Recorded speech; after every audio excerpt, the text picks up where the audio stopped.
لله وكفى وسلام على عباده الذين اصطفى.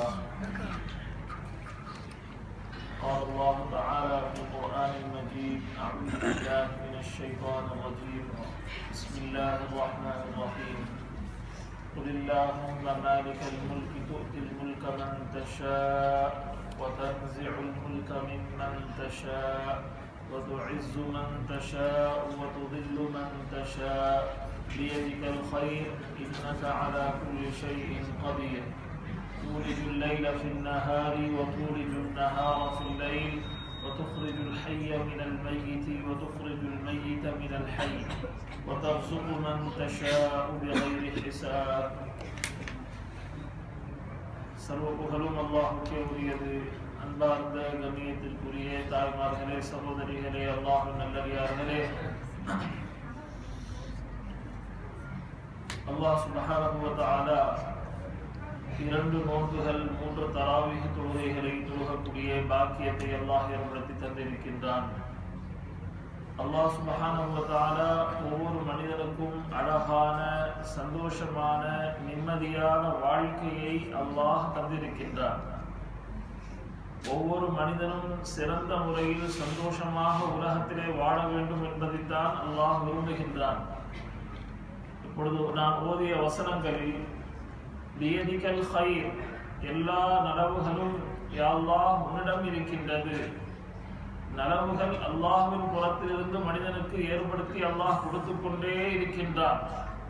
மனிதன் நல்லவனாக வாழ வேண்டும், கண்ணியமானாக உலகத்திலே வாழ வேண்டும், உலகத்தில் அவன் சந்தோஷமாக வாழ வேண்டும், இன்மையிலும் மறுமையிலும் சிறந்த ஒரு வாழ்வை அவன் ஏற்படுத்திக் கொள்ள வேண்டும் என்பதைத்தான் அல்லாஹ் விரும்புகின்றான். நபி ஸல்லல்லாஹு அலைஹி வஸல்லம் அவர்களுடைய காலத்திலே உஹதுடைய யுத்தம், பத்ருடைய யுத்தம் தொடர்ந்து நடைபெற்று அதில் சஹாபாக்களுக்கும் முஸ்லிம்களுக்கும் வெற்றி கிடைத்தது. இதை பார்த்த காஃபிர்கள் எல்லா போர்களிலும் முஸ்லிம்களுக்கே வெற்றி கிடைத்துக் கொண்டே இருக்கின்றது, என்ன செய்வது? எல்லா காஃபிர்களும் ஆலோசனை செய்தார்கள்.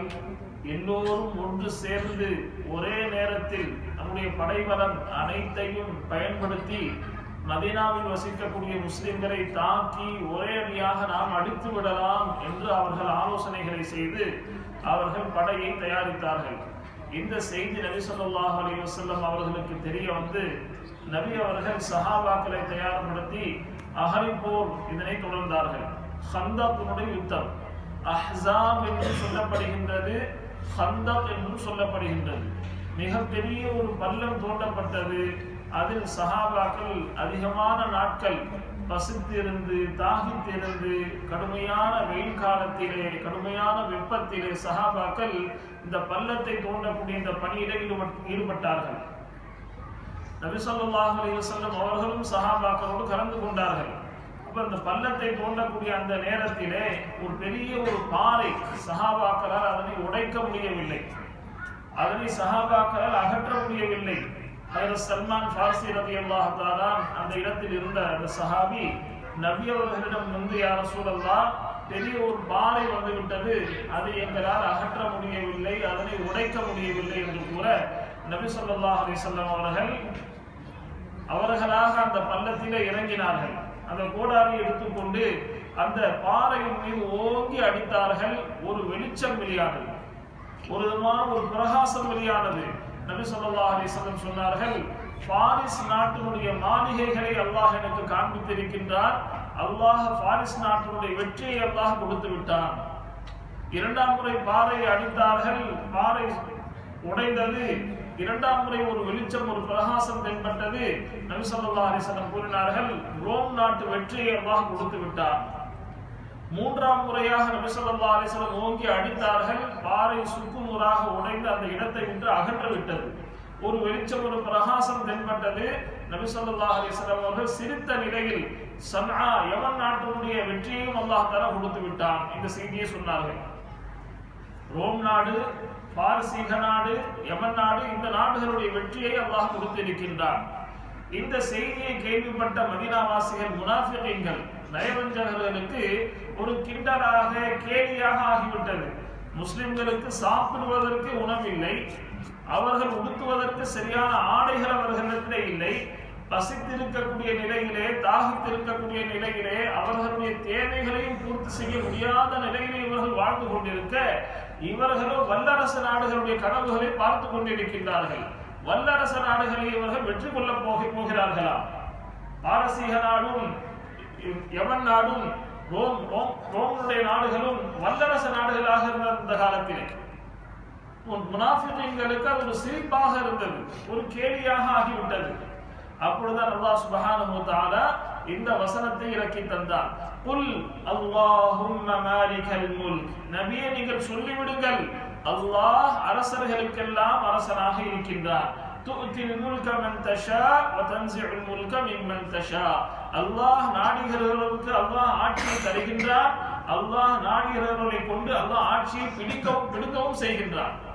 அல்லாஹ் நாடினால் ஆட்சியை கொடுப்பான், அல்லாஹ் நாடினால் ஆட்சியை பிடுங்கி விடுவான். ஆட்சி என்பது அல்லாஹ்வுடைய கையிலே இருக்கின்றது. ஆட்சி, அதிகாரம், நாடு இவ்வனைத்தும் அல்லாஹ்வுடைய கரத்திலே இருக்கின்றது. அல்லாஹ் நாடுகிறவர்களுக்கு அல்லாஹ் ஆட்சியை தருகின்றான், அல்லாஹ் நாடினால் அவர்களை கொண்டு ஆட்சியை பிடுங்கி விடுகின்றான். இந்த வசனம் இறக்கப்பட்டது. ஆட்சி என்பது உங்களுடைய கைகளில் இல்லை. முனாஃபிகீன்களே, காஃபிர்களே, உங்களுடைய கைகளில் ஆட்சி கிடையாது. அல்லாஹ் ஆட்சியை தரக்கூடியவனாக இருக்கின்றான். இந்த வசனம் அந்த நேரத்திலே இறக்கப்பட்டது. எதுவரை சஹாபாக்கள் அவர்களுடைய அமல்களில், அவர்களுடைய செயல்களில், தொழுகையில், இபாதத்தில், நபி ஸல்லல்லாஹு அலைஹி வஸல்லம் அவர்களை பின்பற்றக்கூடிய விஷயத்தில் உறுதியாக இருந்தார்களோ அதுவரை சஹாபாக்களுக்கு வெற்றி கிடைத்துக் கொண்டே இருந்தது. ولا تهنوا ولا تحزنوا وانتم الاعلون ان كنتم مؤمنين, நீங்கள் உறுதியான நம்பிக்கையுடைய மூமின்களாக இருக்கும் பட்சத்திலே, மூமின்களாக இருக்கும் வரையில் நீங்கள் தான் உயர்வானவர்களாக, உயர்ந்த சமுதாயமாக நீங்கள் இருப்பீர்கள் என்று. முஸ்லிம்களிடத்தில் ஆட்சி இல்லையா, நாடு இல்லையா, பணபலம் இல்லையா, படைபலம் இல்லையா, அழகு இல்லையா, திறமைகள் இல்லையா, படித்தவர்கள் இல்லையா, செல்வந்தர்கள் இல்லையா, எல்லோரும் இருக்கின்றார்கள். எல்லோரும் இருந்தும் நாம் கேவலப்பட்ட நிலையில், நாம் அவல நிலையில் நாம் உலகத்திலே வாழ்ந்து கொண்டிருக்கின்றோம். யார் கண்டாலும் நம்மை உதைக்கின்றார்கள். என்ன காரணம்? கால் பந்தை பார்த்திருக்கின்றோம், ஃபுட்பால். இந்த ஃபுட்பால் என்ன செய்யறாங்க? எல்லாமே எட்டி உதைக்கிறாங்க. அப்போ ஒரு மனிதர் பார்த்து கேட்கிறார், ஏன் எல்லாரும் 11 நபர்கள் எட்டி உதைக்கிறாங்களே, என்ன ஒரு பந்தை 11 நபர்கள் எட்டி உதைக்கிறாங்களே? அப்போ சொன்னாரு, இந்த பந்து உள்ள காலியா இருக்கு, உள்ள ஏதாவது நிரம்பி இருந்தா யாரும் எட்டி உதைக்க மாட்டாங்க. இத உள்ள காத்து ஒண்ணும் கிடையாது. இந்த பந்துக்குள்ள என்ன காத்து தான், இதுக்குள்ள ஒண்ணும் கிடையாது. காத்து வரும், காலியாக இருக்கிறதுனால தான் எல்லாமே என்ன செய்யறாங்க? எட்டி உதைக்கிறாங்க. இதே போலத்தான் இன்றைக்கு முஃமின்களிடத்துல எந்த நம்பிக்கை இருக்க வேண்டுமோ, எந்த அல்லாஹ்வுடைய பயம் இருக்க வேண்டுமோ, அந்த பயம், அந்த நம்பிக்கை, அல்லாஹ்வுடைய அச்சம் இல்லாததுனால வெறும் பார்த்த முஸ்லிம்களாக இருக்கின்றார்கள். உள்ள தலைவில ஒன்றுமே கிடையாது. வீட்டுல தொழுகை கிடையாது, வாலிபர்களிடத்துல தொழுகை இல்லை, வியாபாரிகளிடத்துல உண்மை இல்லை. எல்லாமே என்னென்ன கெடுதிகள் நபி ஸல்லல்லாஹு அலைஹி வஸல்லம் சொல்லி தந்திருக்கின்றார்களோ எல்லா விதமான பாவங்களும் தீய செயல்களும் நம்ம இடத்துல இருக்கிறதுனால பந்து வெறும் காலி பந்தாக இருக்கு, ஒண்ணுமே இல்லை. இதனால தான் என்ன செய்யறாங்க? ஆட்சியாளர்கள் எட்டி உதைக்கின்றார்கள். ஒரு நாட்டு மக்கள் இன்னொரு நாட்டு மக்களை எட்டி உதைக்கின்றார்கள். இஸ்லாமிய நாடுகளில் மக்கள் எட்டி உதைக்கின்றார்கள். என்ன காரணம்? காலி பந்து இருக்கு, வெறும் காத்து தான், உள்ள ஒண்ணுமே கிடையாது. சஹாபாக்களிடத்தில் அல்லாஹ்வுடைய நம்பிக்கை இருந்தது. யாரை கொண்டும் சஹாபாக்கள் அஞ்சவில்லை. வலா தஹாஃபூஹும் வஹாஃபூனி இன் குன்தும் முஃமினீன், யாரை கண்டும் சஹாபாக்கள் அஞ்சவில்லை. நபி அவர்களை முழுமையாக பின்பற்றினார்கள். அல்லாஹ் அவர்களுடைய பாதங்களில் அல்லாஹ் வெற்றியை கொண்டு வந்து அல்லாஹ் சமர்ப்பித்தார்.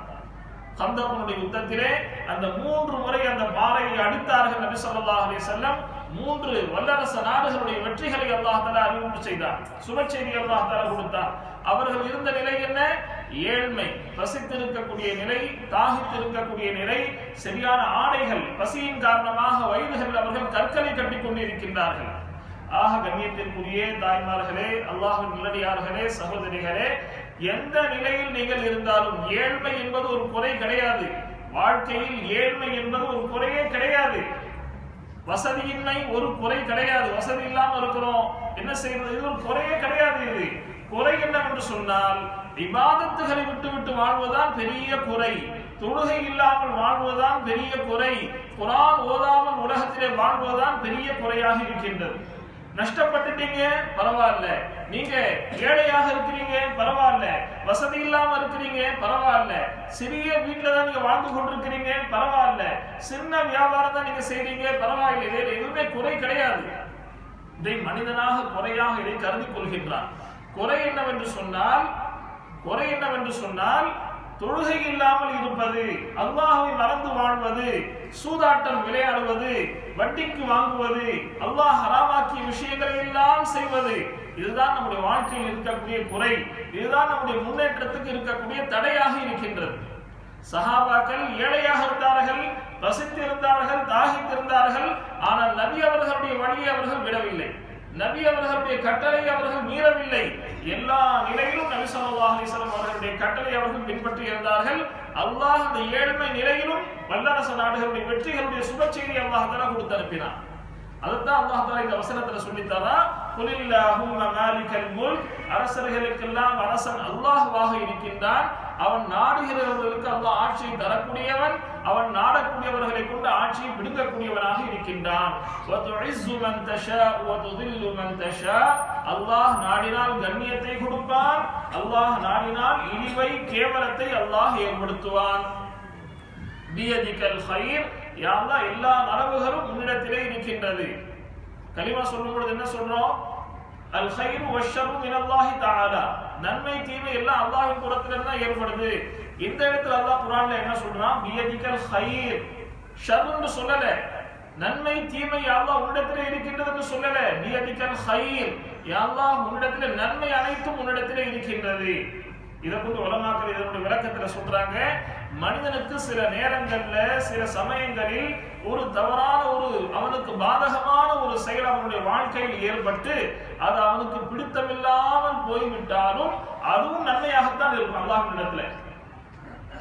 ஒரு மனிதனுக்கு ஒரு வாழ்க்கையில ஒரு நஷ்டம் ஏற்பட்டுருச்சு, அவனுக்கு பாதகமான அவன் விரும்பாத ஒரு செயல் அவனுடைய வாழ்க்கையில ஏற்பட்டுருச்சு, அதிலும் பல நன்மைகளை அல்லாஹ் தஆலா ஏற்படுத்தி வைத்திருக்கிறான். பியதிகல் கைர், இதைத்தான் அல்லாஹ் தஆலா இந்த வசனத்துல சொல்றான். உங்களுக்கு அது தீமையாக இருக்கலாம், உங்களுக்கு அது பிடித்தமில்லாத காரியமாக இருக்கலாம், அதிலும் பல நன்மைகள் இருக்கின்றது. பியதிகல் கைர், இன்னக அலா குல்லி ஷைஇன் கதீர். உலகத்தினுடைய ஆட்சிக்கு மட்டும் அல்லாஹ் தஆலா அதிபதி சொந்தக்காரன் கிடையாது. தூலிஜுல் லைல ஃபின் நஹார், காஃபிர்களை கவனமாக கேட்டுக்கொள்ளுங்க, உலக மக்களை கவனமாக கேட்டுக்கொள்ளுங்க. உலக ஆட்சிக்கு மட்டும் அல்லாஹ் தஆலா சொந்தக்காரன் கிடையாது, வானுலக ஆட்சிக்கு அல்லாஹ் தான் சொந்தக்காரன். வானத்துல நடக்கக்கூடிய ஆட்சி என்ன ஆட்சி? சந்திரன் சூரியன் சந்திரன் இயங்கிக் கொண்டிருப்பது, சூரியன் இயங்கிக் கொண்டிருப்பது, உலக மக்களுக்கு வெளிச்சத்தை கொடுப்பது. தூலிஜுல் லைல ஃபின் நஹாரி வ தூலிஜுல் நஹார ஃபில் லைலி, அல்லாஹ் நாடினால் இரவை பகலிலும் பகலை இரவிலும் அல்லாஹ் நுழையச் செய்து விடுகின்றான். சில நேரங்களில் இரவு நீளமாகிறது, பகலுடைய நேரத்தை என்ன செய்யறான் அல்லாஹ் தஆலா இரவுக்கு கொடுத்துறான், இரவுடைய நேரத்தை சில நேரங்கள் அல்லாஹ் தஆலா பகலுக்கு கொடுத்துறான், பகல் நீளமாகிறது, சில நேரங்களில் இரவு நீளமாகி விடுகின்றது. இந்த ஏற்பாடுகளை செய்யக்கூடியவன் யார்? இந்த ஆட்சி நடத்தக்கூடியவன் யார்? அல்லாஹ். தூலிஜுல் லைல ஃபின் நஹாரி வ தூலிஜுன் நஹார ஃபில் லைலி, வானுலக ஆட்சி மட்டும் கிடையாது. வ துக்ரிஜுல் ஹய்ய மினல் மய்யிதி வ துக்ரிஜுல் மய்யித மினல் ஹய், உயிர்களுடைய உலகம் இருக்கின்றது. அல்லாஹ் தஆலா உயிர்களை உலகத்திலே கொடுத்து கொண்டிருக்கின்றானே, உயிருள்ள பொருளில் இருந்து உயிரற்ற பொருளையும் உயிரற்ற பொருளில் இருந்து உயிருள்ள பொருளையும் உருவாக்கக்கூடியவன் அல்லாஹ் சுப்ஹானஹு வ தஆலா. மனிதனை கொண்டு மனிதன் உயிருள்ளவன், அவனை கொண்டு உயிரற்ற பொருள் விந்து வெளியாகின்றது. அந்த விந்து உயிரற்ற பொருள், அந்த பொருளில் இருந்து உயிருள்ள மனிதனை அல்லாஹ் தஆலா வெளியாக்கி காண்பிக்கின்றான். பறவையிலிருந்து முட்டை உயிரற்ற பொருள், பறவை உயிருள்ள பொருள், அதிலிருந்து முட்டை உயிரற்றது. அந்த உயிரற்ற பொருளை உயிருள்ள பொருளிலிருந்தும் அந்த உயிரற்ற முட்டையிலிருந்து பறவையை குஞ்சுகளை உயிருள்ள பொருள்களையும் அல்லாஹ் தஆலா வெளியாக்கி காண்பிக்கின்றான். வதுக்ரிஜுல் ஹய்ய மினல் மய்யிதி வதுக்ரிஜுல் மய்யித மினல் ஹய் வதர்ஸுகு மன் தஷாஉ பிகைரி ஹிசாப். உலக ஆட்சிக்கும் அல்லாஹ் சொந்தக்காரன், அல்லாஹ் தஆலா வானுலக ஆட்சிக்கும் அல்லாஹ் தஆலா சொந்தக்காரன், உயிர்களுடைய உலகத்திற்கும் அல்லாஹ் தஆலா சொந்தக்காரனாக இருக்கின்றான். ஆக அன்பார்ந்த சகோதரர்களே, கவனமாக கேட்டுக்கொள்ளுங்க. நீங்கள் எந்த நிலையில் இருந்தாலும் அது ஒரு குறை கிடையாது. ஏழ்மையாக இருந்தாலும், நோயினுடைய நிலையில் இருந்தாலும், சிரமத்தில் நீங்கள் இருந்தாலும் அது ஒரு குறையே கிடையாது. அது சந்தோஷமாக எந்த நிலையில் அல்லாஹ் தஆலா வச்சாலும் அந்த நிலையை கொண்டு சந்தோஷமாக இருங்க. என்ன சொல்றாங்க? உங்களுக்கு எது உங்களால செய்ய முடியாத அல்லாஹ் தஆலா கொடுக்க மாட்டான். லா யுகல்லிஃபுல்லாஹு நஃப்ஸன் இல்லா உஸ்அஹா. லா யுகல்லிஃபுல்லாஹு நஃப்ஸன் இல்லா உஸ்அஹா. உங்களுடைய சக்திக்கு தகுந்த ஒரு காரியத்தை தான் அல்லாஹ் தஆலா உங்களுக்கு கொடுப்பான். நீங்க எதை உங்களால ஹேண்டில் பண்ண முடியலையோ அதை அல்லாஹ் தஆலா உங்களுக்கு கொடுக்க மாட்டான். இதனால தான் சொல்றாங்க, ரொம்ப ஸ்ட்ரெஸ் எடுக்காதீங்க. நீங்க உங்களுக்கு கிடைக்காத ஒரு பொருள், உங்களால தாங்க முடியாத ஒரு பொருள் அல்லாஹ் தஆலா உங்களுக்கு கொடுக்க போறது கிடையாது. உங்களால எது முடியுமோ அதுதான் உங்களுக்கு கிடைக்க போகுது. நீங்க கிடைக்காத ஒரு பொருளை அடைவதற்காக வேண்டி நீங்க ஏன் ஸ்ட்ரெஸ் எடுத்துக்கிறீங்க? உங்களை நீங்களே நீங்க என்ன செய்யுங்க, அழிவில் நீங்களே ஆக்கிக் கொள்கின்றீர்கள். வலா துல்கூ பிஐதீக்கும் இலா தஹ்லுகா. உங்களை நீங்களே அழிவிலே நீங்கள் போட்டுக் கொள்ள வேண்டாம். இன்றைக்கு மக்கள் எல்லாரும் என்ன செய்யறாங்க, கிடைக்காத ஒரு பொருளை அடைவதற்காக வேண்டி தன்னைத்தானே ஸ்ட்ரெஸ்ல போட்டுக்கிறாங்க. டிப்ரெஷன், ஸ்ட்ரெஸ், தேவையில்லாத நோய், கிடைக்காதது. அல்லாஹ்வுடைய தக்தீர்ல என்ன அல்லாஹ் முடிவு செஞ்சு வச்சிருக்கான்னு தெரியாது. ஆக அல்லாஹ்வுடைய தக்தீரை நாம் முழுமையாக நம்ப வேண்டும். உலகத்தினுடைய ஆட்சிக்கும் அல்லாஹ் சொந்தக்காரனாக இருக்கின்றார், வானுலக ஆட்சிக்கும் அல்லாஹ் சொந்தக்காரனாக இருக்கின்றார், உயிர்களுடைய உலகத்திற்கும் அல்லாஹ் சொந்தக்காரனாக இருக்கின்றார். நாம் நம்முடைய இபாதத்துகளில் அல்லாஹ்வுடைய நம்பிக்கையில் உறுதியாக இருக்கும் காலம் வரை ஏழ்மையோ சிரமங்களோ இது ஒரு குறையே கிடையாது. சமுதாயத்தில் நாம் சிறந்தவர்களாக நாம் வாழ வேண்டும் என்று சொன்னால் அல்லாஹ்வுக்கு நாம் உறுதியானவர்களாக, அல்லாஹ்வை நம்பிக்கை உடையவர்களாக நாம் வாழ வேண்டும். இப்பொழுது ஓதன இந்த வசனத்தை ஒரு இமாம் ஹதீஸ்ல சொல்லி தராங்க. ஹதீஸ்ல சொல்லப்பட்டிருக்கின்றது, இந்த வசனங்களை குலில்லாஹும்ம மாலிகல் முல்க், இந்த இரண்டு வசனங்களையும் சூரத்துல் ஃபாத்திஹா, ஆயத்துல் குர்சி, ஷஹீதல்லாஹு அன்னஹு லா இலாஹ, இந்த ஆயத்து, இந்த இரண்டு வசனங்கள் குலில்லாஹும்ம மாலிகல் முல்க் ஒவ்வொரு தொழுகைக்கு பிறகும் யார் வளமையாக ஓதி வருவார்களோ நபி ஸல்லல்லாஹு அலைஹி வஸல்லம் அவர்கள் சொல்லி தந்திருக்கின்றார்கள், ஹதீரத்துல் குதுஸ், சொர்க்கத்திலே ஒரு இடம் இருக்கின்றது, அந்த இடத்திலே நான் அவர்களை அமர வைப்பேன், அந்த இடத்திலே நான் அவர்களுக்கு இடத்தை வாங்கி கொடுப்பேன். அல்லாஹ்விடத்திலே எல்லா சிரமங்களை விட்டும் அல்லாஹ் தஆலா அவர்களை பாதுகாக்கின்றான். இந்த வசனங்களை ஒவ்வொரு தொழுகைக்கு பிறகும் நியமமாக யார் ஓதி வருகின்றார்களோ 70 ரஹ்மத்துகளை அல்லாஹ் தஆலா 70 விதமான ரஹ்மத்துடைய பார்வைகளை கொண்டு அல்லாஹ் அவர்களை பார்க்கின்றான். தினந்தோறும் 70 தேவைகளை அல்லாஹ் தஆலா அவர்களுடைய தேவைகளை பூர்த்தி செய்து கொடுக்கின்றான். கடைசியாக அவர்களுடைய போராமைக்காரர்கள், அவர்களுடைய நலனை விரும்பாதவர்கள், அவர்களுடைய எதிரிகள் அனைவரை விட்டும் அல்லாஹ் தஆலா அந்த மனிதனை பாதுகாக்கின்றான். ஆக நம்முடைய பாதுகாப்பு, நம்முடைய கண்ணியம், நம்முடைய முன்னேற்றம் அனைத்தும் அமல்களிலே அல்லாஹ் ஏற்படுத்தி தந்திருக்கின்றான். இந்த ரமதானுடைய மாதத்திலே இந்த சின்ன சின்ன இந்த ஆயத்துகளை, வசனங்களை பாடம் செய்து என்ன செய்யணும், நம்முடைய பிள்ளைகளுக்கும் சொல்லிக் கொடுக்கணும். இதுலதான் நம்முடைய முன்னேற்றம் இருந்து கொண்டிருக்கின்றது. அல்லாஹ் சுப்ஹானஹு வ தஆலா பேசக்கூடிய எனக்கும் உங்களுக்கும் இந்த ரமதானுடைய மாதத்தில் அதிகமான நல்ல அமல்களை செய்யக்கூடிய தௌஃபீகை அல்லாஹ் செய்து அருள்வானாக. வஆஃபிரு தஅவானா அல்ஹம்துலில்லாஹி ரப்பில் ஆலமீன். சுப்ஹானல்லாஹி வ பிஹம்திஹி.